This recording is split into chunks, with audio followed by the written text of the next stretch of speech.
Welcome to the Slop Temple. We pray this video helps. In this video, I will show how to make pancakes your food lab. Start by gathering simple tools and ingredients and choose one variable to test first. I'll guide you through measuring, mixing, and timing with a warm pace so you can hear why each choice matters.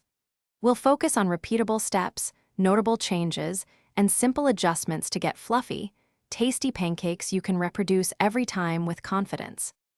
I'll explain how batter chemistry shapes every bite, from thickness to crumb.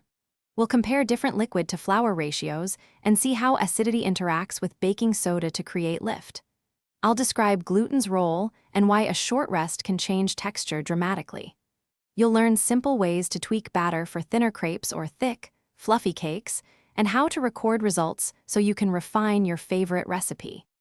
Quick recommendation: if you like prepping pancakes ahead or saving extras, try leak-proof containers for easy storage and clean transport.